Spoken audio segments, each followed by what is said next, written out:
حامدا ومصلیا اما بعد فاعوذ باللہ من الشیطان الرجیم بسم اللہ الرحمن الرحیم قال اللہ تبارک و تعالی فی الکلام المجید والفرقان الحمید النبی اولا بالمؤمنین من انفسہم صدق اللہ العظیم وصدق رسولہ النبی الکریم الامین صلو علی الحبیب پڑھی الصلاۃ والسلام علیک یا سیدی یا رسول اللہ وعلی آلک واصحابک یا سیدی یا حبیب اللہ۔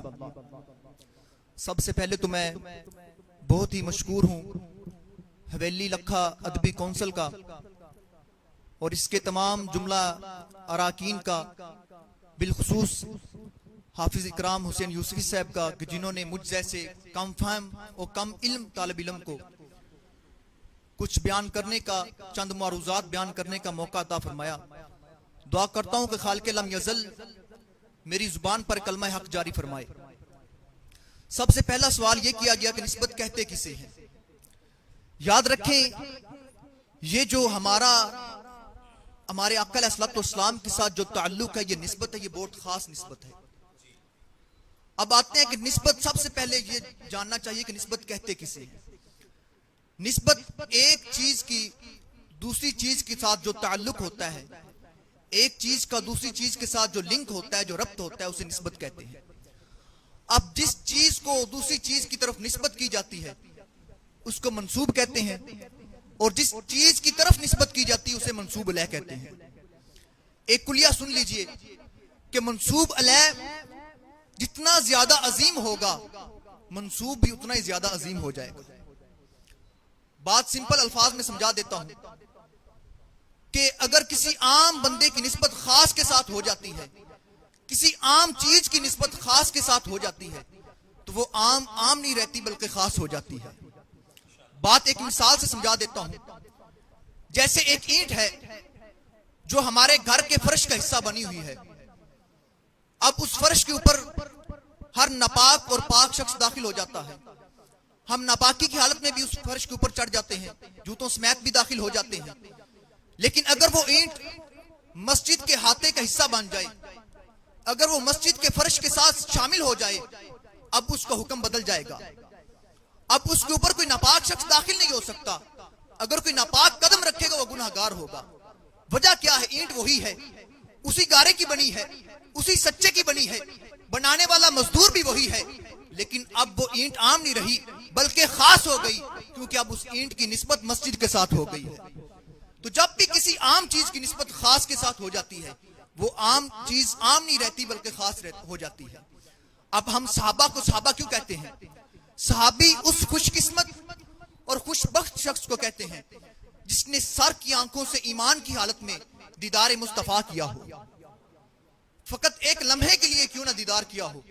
اب کوئی غوث، کوئی کتب، کوئی ولی، کوئی بندہ پوری زندگی عبادت و زیارت کرتا رہے، تسبیح و تحلیل کرتا رہے، لیکن ایک صحابی کے درجے کو نہیں پہنچ سکتا۔ وجہ کیا ہے؟ کہ اس کی نسبت مصطفیٰ علیہ السلام کے ساتھ ہو گئی۔ حضرت سیدنا عمر فاروق رضی اللہ تعالیٰ عنہ ایک مقام سے گزر رہے تھے کہ آپ کی آنکھوں سے زاروں کی طرح آنسو جاری ہو گئے، آپ رونے لگ پڑے۔ ساتھیوں نے عرض کیا، یا امیر المؤمنین، کس بات نے رلا دیا ہے؟ کیا وجہ ہے؟ کیوں رو رہے ہیں؟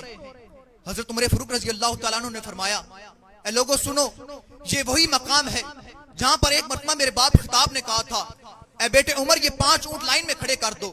آپ فرماتے ہیں لوگوں اس وقت وہ 5 اونٹ مجھ سے سیدھے کھڑے نہیں ہو رہے تھے، میں ایک اونٹ کو لائن میں لگاتا تھا، دوسرا اونٹ لائن سے ہٹ جاتا تھا، جب میں دوسرے کو سیدھا کرتا تیسرا لائن سے ہٹ جاتا۔ فرماتے ہیں میرے باپ خطاب نے مجھے تھپڑ مارا تھا اور کہا تھا کہ ہو کر عربی کا بیٹا 5 اونٹ سیدھے کھڑے نہیں ہوتے۔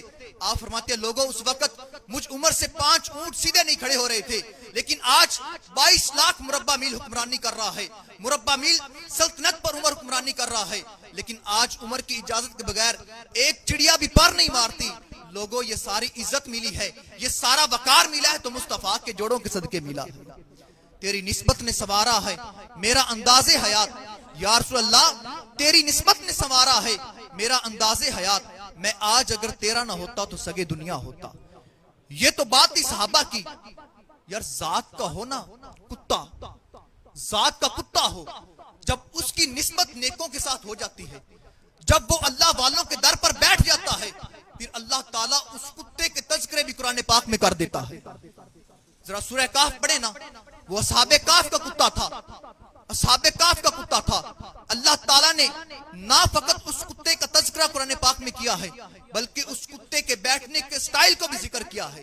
فرمایا وَقَلْبُهُمْ بَاسِطٌ ذَرَائِهِ بِالْوَسِيطِ, اللہ تعالیٰ نے اس کتے کے بیٹھنے کے سٹائل کو بھی ذکر کر دیا ہے.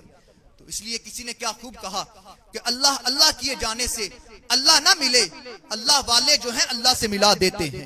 تو یہ ساری بات نسبتوں کی ہے.